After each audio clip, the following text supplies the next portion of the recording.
అదేనండి, రిలయన్స్ ట్రెండ్స్కి వెళ్ళాడు. ఓ pant shirt కొనుక్కుందామని అనుకున్నాడు. ఫ్యాంట్ దగ్గరికి వెళ్ళి చూశాడు, మంచి బ్రాండెడ్ దగ్గరికి వెళ్ళి చూస్తే ఫ్యాంట్ 5,000 ఉంది.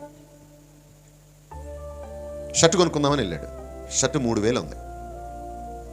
2 తీసుకెళ్ళి అద్దంలో లోపల ఉంటాయి కదా అవన్నీ, ఏం రూమ్స్ అంటారు అట్లా, టైలర్ రూమ్కి వెళ్ళాడు, వేసుకొని చూశాడు, చాలా బాగుంది.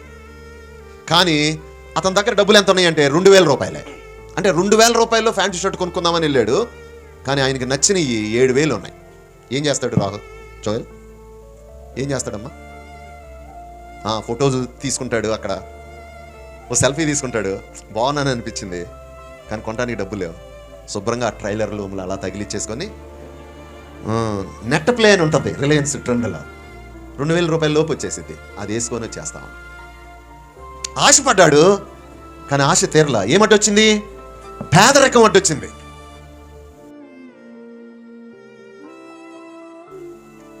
పేదరికం అడ్డొచ్చింది. తమ్ముడు వింటున్నారా?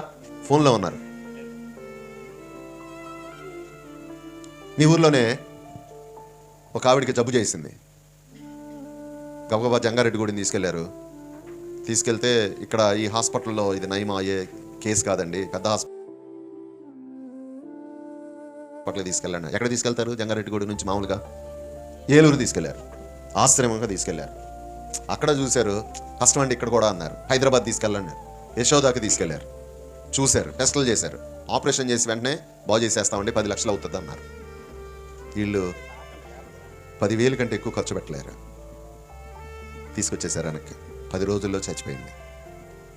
ఏమంటొచ్చింది? పేదరికం. మీ ఊళ్ళోనే ఒక అమ్మాయి ఉంది, మంచిగా చదువుకుంది, మంచి చిన్న ఉద్యోగం వచ్చింది, సంబంధాలు చూస్తున్నారు. ఒక మంచి కుర్రోడు వచ్చాడు, మహేష్ బాబు లాంటాడు.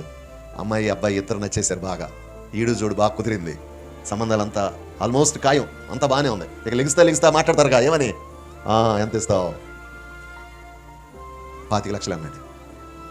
వీళ్ళ 5 లక్షల కంటే ఎక్కువ ఇవ్వలేరు. సంబంధం నచ్చింది, ఈడు జోడు కుదిరింది, కానీ పేదరికం అడ్డొచ్చేసింది. ఇవన్నీ మనకు తెలుసు కదా.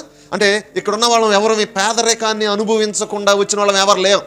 టాటా బిర్లా లాంటి వాళ్ళు ఎవరు లేవు. మనకు తెలుసు పేదరికం వల్ల ఏమేమి అడ్డొస్తుందో. కొన్నిసార్లు కోరికలు తీర్చబడవు, ఆశలు తీర్చబడవు, అవసరాలు తీర్చబడవు, పేదరికం అడ్డొచ్చేస్తూ ఉంటుంది. పర్వాలా, ఈ పేదరికాన్ని మంచి ఉద్యోగం వస్తే జయించవచ్చు. మంచి ఉద్యోగం తెచ్చుకున్నారనుకో, బాగా చదువుకున్నాడు. నాకు తెలిసిన కుర్రోడు అనమాట. నిన్నే వాళ్ళ ఇంటికి వెళ్ళాను నేను, కొవ్వూరులో. మొన్న కొవ్వూరు వెళ్ళాను అనమాట.